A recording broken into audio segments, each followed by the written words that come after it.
Bismillahirrahmanirrahim. Assalamualaikum warahmatullahi wabarakatuh.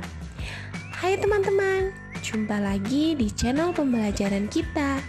Kali ini kita akan belajar tentang sistem pernapasan manusia. Materi ini ada pada pembelajaran kelas 5 muatan ilmu pengetahuan alam. Teman-teman, coba kita ingat-ingat kembali ciri-ciri makhluk hidup yuk. Kita sebutkan bersama-sama ya. Ciri-ciri makhluk hidup yang pertama adalah, ya betul sekali, bernapas. Ini yang selalu kita lakukan setiap saat teman-teman, meskipun terkadang kita kurang menyadarinya. Ciri yang kedua adalah ekskresi. Yang ketiga adalah bergerak, adaptasi, tumbuh, makan dan minum, serta menanggapi rangsang.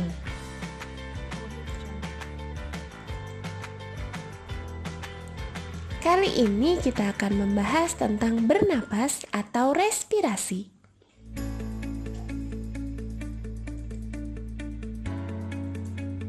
Bernafas adalah menghirup oksigen dari udara lingkungan hidup dan mengeluarkan karbon dioksida serta uap air melalui alat pernafasan. Teman-teman, di sini ada berbagai macam hewan, seperti hewan yang tinggal di udara, hewan yang tinggal di darat, serta hewan yang tinggal di air.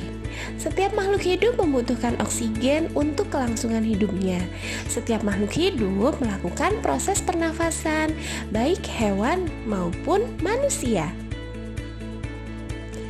Khususnya kali ini kita akan mengupas tentang pernapasan pada manusia. Proses pernafasan pada manusia disebut juga dengan proses respirasi.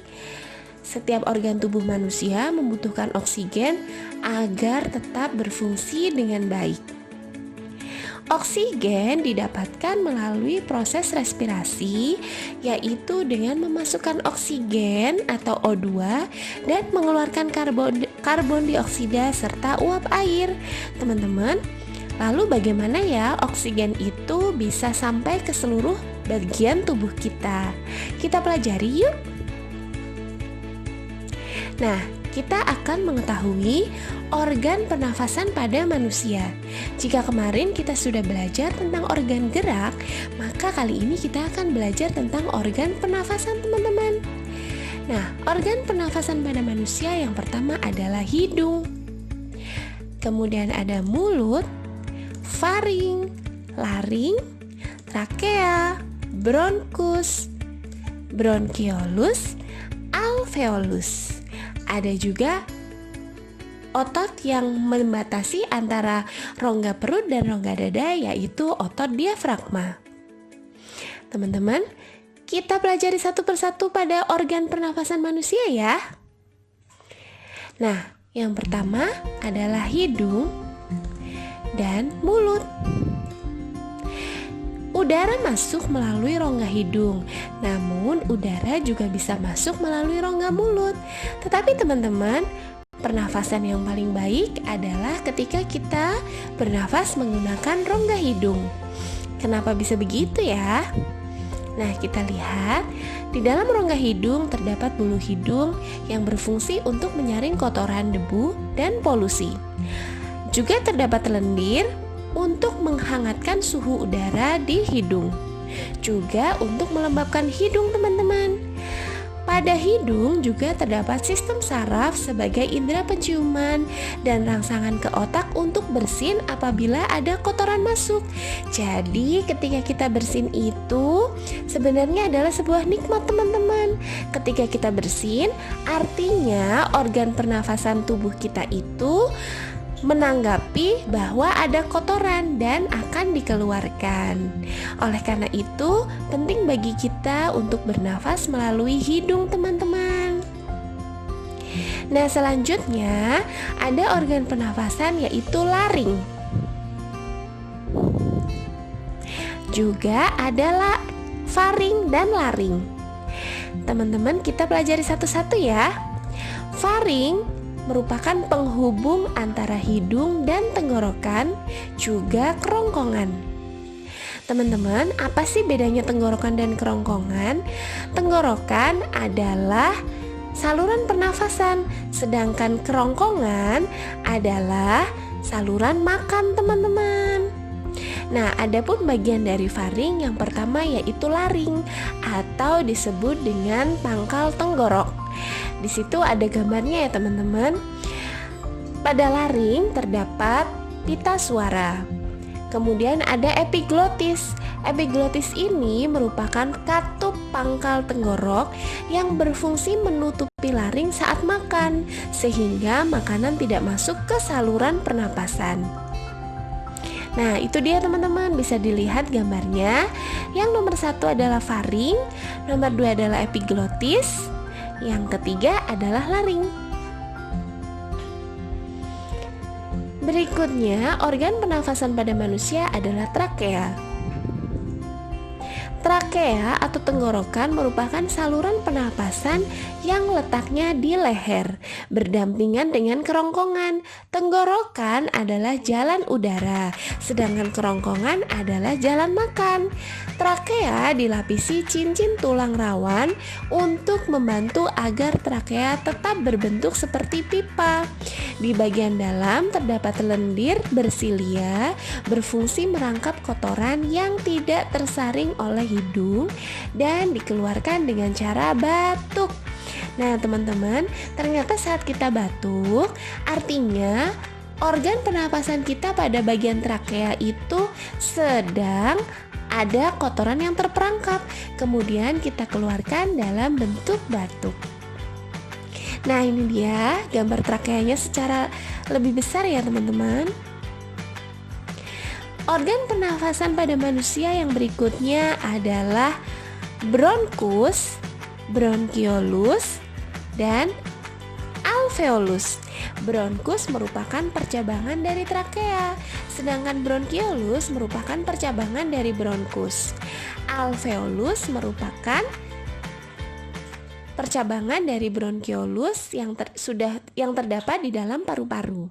Nah, teman-teman, alveolus memiliki struktur berupa bola-bola kecil yang dilapisi banyak pembuluh darah sebagai tempat pertukaran oksigen dan karbon dioksida, yaitu dengan pengikatan oksigen untuk diedarkan ke seluruh tubuh oleh pembuluh darah dan awal mula pelepasan karbon dioksida. Nah, ini dia teman-teman, itu gambarnya lebih jelasnya. Bronkus bercabang menjadi bronkiolus, kemudian bronkiolus bercabang lagi menjadi alveolus. Alveolus ini berupa bola-bola kecil, teman-teman. Nah, paru-paru sendiri terdiri dari 3 lobus di sebelah kanan dan paru-paru kiri terdiri dari 2 lobus. Jadi, paru-paru kanan dan paru-paru kiri lebih besar yang mana, teman-teman? Betul, lebih besar paru-paru kanan. Oke, teman-teman. Nah, untuk lebih jelasnya lagi, kita simak video tentang sistem pernafasan pada manusia berikut ini ya. Pertama, udara masuk melalui rongga hidung. Proses ini dinamakan inspirasi, yaitu masuknya udara ke dalam rongga hidung. Di dalam rongga hidung terdapat bulu halus yang berfungsi untuk menyaring udara. Selanjutnya juga ada lendir yang berfungsi untuk menghangatkan dan melembabkan rongga hidung agar tidak kering. Kemudian udara yang masuk menuju faring, teman-teman. Faring merupakan persilangan jalur udara dan jalur makanan. Lalu udara dari faring menuju ke laring. Sebelum udara sampai pada laring, di situ terdapat katup epiglotis. Katup epiglotis ini berfungsi untuk mengatur agar udara tetap berada pada saluran udara, tidak menuju pada saluran makanan. Ketika udara masuk, maka katup epiglotis akan menutup saluran makanan sehingga udara yang masuk tidak terperangkap pada saluran makanan yang disebut kerongkongan. Namun udara tetap pada saluran udara yang disebut sebagai tenggorokan atau trakea. Setelah udara masuk ke dalam laring, udara akan menuju ke trakea. Di dalam trakea terdapat kartilago atau cincin tulang rawan yang berfungsi agar trakea tetap terbuka.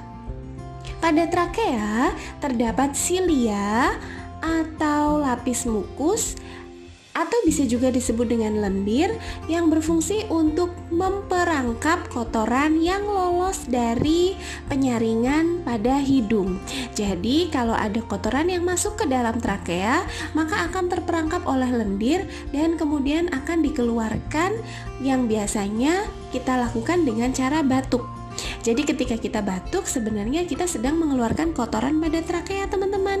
Kemudian udara menuju ke cabang trakea, yaitu bronkus. Dari bronkus, udara akan masuk ke paru-paru kanan dan paru-paru kiri. Cabang bronkus sendiri dinamakan dengan bronkiolus.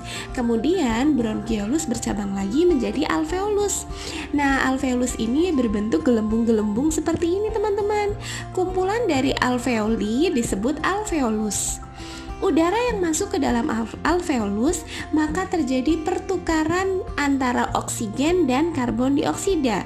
Alveolus dilapisi oleh banyak pembuluh darah.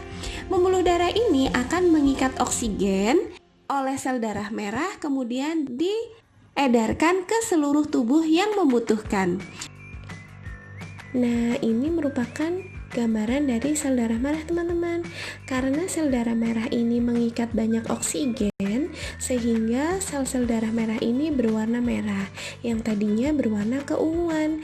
Sedangkan kandungan karbon dioksida berdifusi ke dalam alveolus, itu bisa dilihat, teman-teman.